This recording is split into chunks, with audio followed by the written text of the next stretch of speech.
14 नं चिरां दुवारनि रायजो राजाफ्रा खाफाल गोनां होननानै बुंजागोन। हेलौ रायजोफोर, दिनैनि भिडिअआ स्पेशल जागोन आरो बे भिडिअआ बांसिन स्पेशल जाबावगोन होनोब्ला 14 नं चिरां दुवार समस्थिनि रायजो राजानि थाखाय बांसिन स्पेशल बाव। 14 नं चिरां दुवारनि रायजो राजाफ्रा बिटिसिनि फैगौ बिसायख'थियावहाय ओरैबायदि मोजां केन्डिडेट मोननो थांगासिनो दङ। बे केन्डिडेटआनो जाहैबाय मानाव गेदेर डक्टर सांग्रां ब्रह्म सार। बिटिसिनि फैगौ बिसायख'थियावहाय बिथाङा इउपिपिएल दोलोनिफ्राय टिकेट लानानै 14 नं चिरां दुवार समस्थियाव गेलेनो मोनसिगोन। 14 नं चिरां दुवारनि रायजो राजाफ्रा खाफाल गोनां होननानै बुंजागोन। ओरैबायदि मोजां सुबुं अनफावरि उनसुला गोसोनि केन्डिडेट 14 नं चिरां दुवारनि रायजोफ्रा मोननो थांगासिनो दङ। बिथांमोनखौहाय खाफाल गोनां होननानै बुंब्लाबो गोरोन्थि जानाय नङा। माब्रै गोरोन्थि जानाय नङा आं ससे नोंथांमोननो खिन्थानि।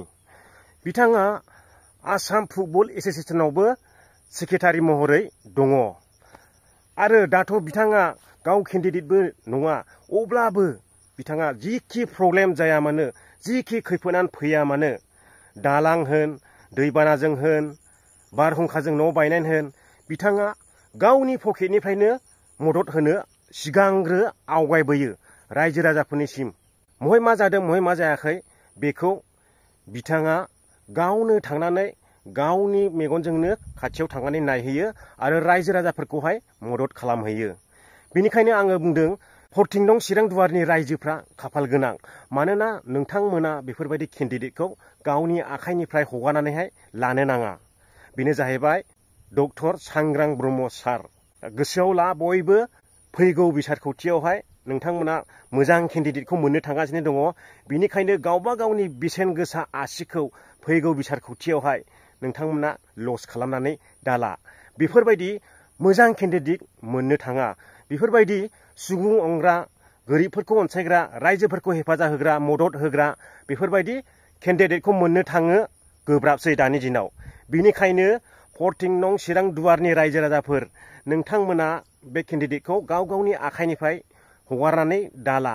नोंथांमोना गाव गावनि आसि मोनसेनि बेसेन गोसा भटखौ डक्टर सांग्रां ब्रह्म सार बिथांनो होनानै देरहासार खालामनानै ला आरो नोंथांमोना बेवहाय गोबां मुलाम्फा जागोन। माब्रै मुलाम्फा जागोन बेखौ फैगौ समासो नोंथांमोननो खोन्थासिगोन। दा आं बेखिनिखौ नोंथांमोननो फोरमायहरबाय। फैगौ बिसायख'थियावहाय गावबा गावनि भटखौ बिथांनोनो जमा खालामदो। बेजों लोगोसे मैयानि गेजेराव IPL फाइनाल दङमोन पान्जाब आरो बेंगलरनि गेजेराव। दा बेंगलरा पान्जाबखौ फेजेननानैहाय चेम्पियन जानो हाबाय। बिनिनो बेंगलर ओनसोलाव ओरैबायदि दामाखा रंजानाय नोंथांमोना नुनो मोन्दों मैयानि दिनाव। सोरबा सोरबा हरफा उन्दुवाखै। बेंगलरनि बेबायदिखा बिराद सापर्ट खालामो आरोखि गावसिनि मुंदांखा जानायनि। सोरबा बमा गावगोन, सोरबा लाख लाख क्रल क्रल बादिलायगोन, नैफोरबायदि थायो आरो बेंगलरावहाय। मैयाथ' हरसे रंजादों बिसोरो। आं नोंथांमोननो एसे क्लिप देखायनि।